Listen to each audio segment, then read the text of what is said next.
एक दिन जंगल में एक शेर खा पीकर आराम से एक पेड़ की छांव में सो रहा था। तभी कहीं से एक नटखट चूहा वहां आ पहुंचा और खेलने लगा। खेलते खेलते वो शेर के ऊपर चढ़ गया। कभी वो शेर की पीठ पर दौड़ता तो कभी सिर पर चढ़ जाता, कभी वो उसके कान पर झूलता तो कभी पूंछ से खेलता। उसको बड़ा मजा आ रहा था और उसकी उछल कूद बढ़ती जा रही थी। नटखट चूहे की धमाचौकड़ी से शेर की नींद टूट गई। आंख खोलकर शेर ने देखा कि एक छोटा सा चूहा उसके ऊपर खेल रहा है। अब उस शेर को बहुत गुस्सा आया और उसने चूहे को अपने पंजे में दबोच लिया। शेर के पंजे में आते ही वो चूहा डर गया और थर थर कांपने लगा। अब वो शेर बोला, बदमाश चूहे, तेरी इतनी हिम्मत कि तू जंगल के राजा शेर की नींद में खलल डाले। अब तेरी खैर नहीं है, मरने के लिए तैयार हो जा। अब मैं तुझे मारकर खा जाऊंगा। मौत को सामने देखकर वो चूहा गिड़गिड़ाने लगा और बोला, हे जंगल राज, मुझे क्षमा कर दो, मुझसे बहुत बड़ी भूल हो गई है। मुझ जैसे छोटे से प्राणी को खाकर आपको क्या मिलेगा? आपका पेट तो भर नहीं पाएगा। कृपा करके मुझे छोड़ दीजिए। मौका आने पर मैं जरूर आपके काम आऊंगा। अब चूहे की इस बात को सुनकर वो शेर हंसने लगा और बोला, मैं जंगल का राजा हूँ, मुझसे शक्तिशाली इस पूरे जंगल में कोई नहीं है। तू छोटा सा चूहा मेरे क्या काम आएगा?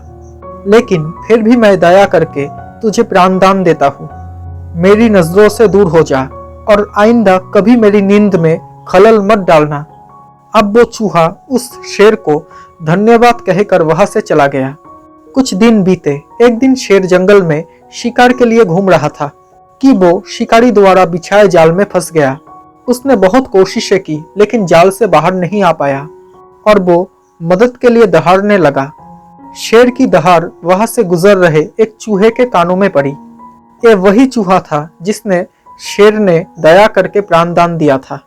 अब वो चूहा शेर की आवाज की दिशा में गया तो शेर को जाल में फंसा हुआ पाया। उसने फौरन अपने नुकीले दांतों से उस जाल को काट दिया और वो शेर आजाद हो गया।